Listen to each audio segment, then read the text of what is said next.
ریاست مشیگن کے علاقے سٹرلنگ ہائٹس میں ٹی ڈی انڈسٹریل کورنگز نامی فیکٹری گاڑیوں کے پلانٹس میں کام کرنے والے روبوٹس کے لیے نائلن کے کور یا غلاف تیار کرتی ہے، مگر سن 2008 میں جب گاڑیاں بنانے والی 3 بڑی کمپنیز دیوالیہ ہو گئیں تو کمپنی کے سربراہ مارک ڈے انگریتا کو 75% ملازمین فارغ کرنا پڑے۔ تو پھر ہم نے سوچا کہ ہمیں اپنے کاروبار کو صرف آٹو انڈسٹری تک محدود نہیں رکھنا چاہیے، اس لیے اب ہم ملبوسات بھی تیار کر رہے ہیں۔ جی ہاں، ملبوسات۔ ڈے انگریتا مشیگن کے ان کاروباری لوگوں میں سے ہیں جو انڈسٹری کے باہر ملبوسات کے شعبے میں تجارت کی طرف مائل ہو رہے ہیں۔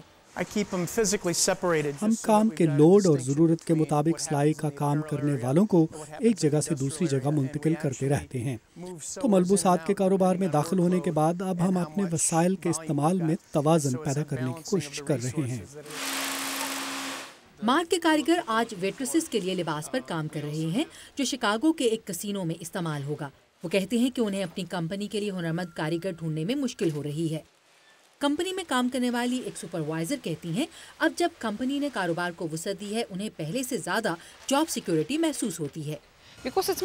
ہمارے لیے بہتر یہی ہے کیونکہ اب خریدار زیادہ ہیں اور کام بھی زیادہ ہے۔ یہ مشیگن کے لیے بھی بہتر ہے۔ ایلینور فش معاشی پلانر ہیں جنہوں نے گزشتہ سال مشیگن گارمنٹ انڈسٹری کونسل قائم کی۔ اسے ملبوسات تیار کرنے والے چھوٹے کاروباروں کو ایک دوسرے سے رابطہ کرنے اور کاروبار کو وسعت دینے میں مدد ملے گی۔ مشیگن کی معیشت کو مضبوط بنانے کے لیے ہم اس شعبے کو متنوع بنانے کی کوشش کر رہے ہیں۔ جو لوگ اس عمل میں شامل ہیں انہیں معلوم ہے کہ یہ مسئلے کا مکمل حل نہیں مگر اس سے ریاست کی معیشت بہتر ہو سکتی ہے۔ ملبوسات کی ڈیزائنر بونی فولی کا خیال ہے کہ مشیگن میں ملبوسات کا کاروبار ایک دن بہت سے لوگوں کو ملازمتیں فراہم کر سکے گا۔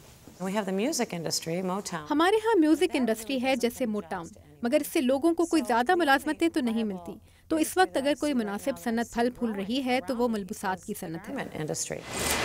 اس ریاست کی معیشت میں ملبوسات کی تجارت کا حصہ $50 لاکھ سے کم ہے، مگر ریاستی حکومت کی کوشش ہے کہ مشیگن کو ایسا صنعتی سینٹر بنایا جائے جو امریکہ میں بنے ملبوسات کے لیے جانا جائے۔